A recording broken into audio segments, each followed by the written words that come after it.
कनकधारा स्तोत्र। इसके श्रद्धापूर्वक पाठ अनुष्ठान से ऋण मुक्ति और लक्ष्मी प्राप्ति होती है।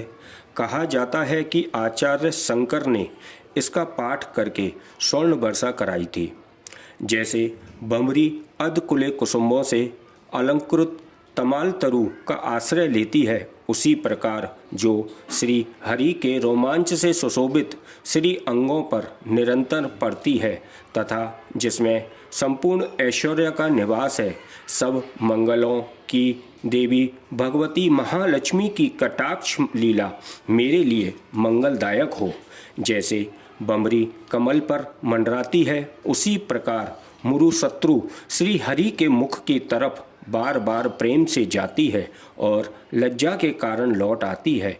वह समुद्र कन्या लक्ष्मी की मनोहर दृष्टि माला मुझे धन प्रदान करे, जो सब देवताओं के अधिपति इंद्र के पद का वैभव विलास देने में समर्थ है, मुरारी श्री हरि को भी अधिक आनंद देती है तथा जो नीलकमल के समान मनोहर जान पड़ती है, उन लक्ष्मी जी के अधकुले नैनों की दृष्टि मुझ पर थोड़ी सी अवश्य पड़े। भगवान श्री विष्णु की धर्म पत्नी श्री लक्ष्मी जी का नेत्र हमें ऐश्वर्य देने वाला हो, जिसकी पुतली तथा बरौनिया अनंग के बसीभूत हो। अधकुले नैनों से देखने वाले आनंद कंद श्री मुकुंद को अपने निकट पाकर कुछ तिरछी हो जाती है। जो भगवान मधुसूदन के कौस्तुभ मणि मंडित वक्ष स्थल में इंद्र नीलमयी हरावली सी सुशोभित होती है तथा उनके भी मन में काम प्रेम का संचार करने वाली वह कमल कुंज वासिनी कमला की कटाक्ष माला मेरा कल्याण करे। जैसे मेघों की घटा में बिजली चमकती है, उसी प्रकार जो केटव शत्रु श्री विष्णु के काली मेघमाला के समान श्याम सुंदर वक्ष स्थल पर प्रकाशित होती है, जिन्होंने अपने अभिभाव से भृगुवंश को आनंदित किया है तथा जो समस्त लोकों की जननी है, उन भगवती लक्ष्मी पूजनीय मूर्ति मुझे कल्याण प्रदान करे। समुद्र कन्या कमला की वह मंद अलस मंथर और अर्धो मिलित दृष्टि, जिसके प्रभाव से कामदेव ने मंगल में भगवान मधुसूदन के हृदय में प्रथम बार स्थान प्राप्त किया था, यहाँ मुझ पर पड़े। भगवान नारायण की प्रेयसी लक्ष्मी का नेत्र रूपी मेघ दया रूपी अनुकूल पवन से प्रेरित होकर दुष्कर्म रूपी धाम को चिरकाल के लिए दूर हटाकर विषाद में पड़े हुए मुझ दीन रूपी चातक पोद पर धन रूपी जलधारा की वृष्टि करे। विशिष्ट बुद्धि वाले मनुष्य जिनके प्रतिपात्र होकर उनकी दया दृष्टि के प्रभाव से स्वर्ग पद को सहज ही प्राप्त कर लेते हैं, उन्हीं पद्मसना पद्मा की वह विकसित कमल गर्भ के समान क्रांतिमती दृष्टि मुझे मनोवांछित पृष्टि प्रदान करे। जो सृष्टि लीला के समय बग देवता ब्रह्म शक्ति के रूप में स्थित होती है, पालन लीला करते समय भगवान गरुड़ ध्वज की सुंदरी पत्नी लक्ष्मी या वैष्णवी शक्ति के रूप में विराजमान होती है तथा प्रलय लीला के काल में शाकंभरी माँ भगवती दुर्गा अथवा चंद्रशेखर वल्लभा पार्वती रुद्र शक्ति के रूप में अव्यवस्थित होती है। उन त्रिभुवन के एकमात्र गुरु भगवान नारायण की नित्य यौवना प्रेयसी श्री लक्ष्मी जी को नमस्कार है।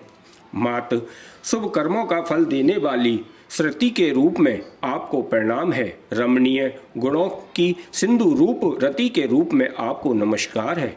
कमल वन में निवास करने वाली शक्ति स्वरूप लक्ष्मी को नमस्कार है तथा पुरुषोत्तम प्रिय पृष्टि को नमस्कार है। कमल वंदना कमला को नमस्कार है। क्षीर सिंधु संभूता श्री देवी को नमस्कार है। चंद्रमा और सुधा की सगी बहन को नमस्कार है। भगवान नारायण की बल्लभा को नमस्कार है। कमल सदन नेत्रों वाली माननीय माँ, आपके चरणों में की हुई वंदना संपत्ति प्रदान करने वाली, संपूर्ण इंद्रियों को आनंद देने वाली, साम्राज्य देने में समर्थ और सारे पापों को हर लेने के लिए सर्वदा उद्धत है। वह सदा मुझे अवलंबन करें। मुझे आपकी चरण वंदना का सुअवसर सदा प्राप्त होता रहे। जिनके कृपा कटाक्ष के लिए की हुई उपासना उपासक के लिए संपूर्ण मनोरथों और संपत्तियों का विस्तार करती है, श्री हरि की हृदयेश्वरी उन्हीं लक्ष्मी देवी का मैं मन, वाणी और शरीर से भजन करता हूँ।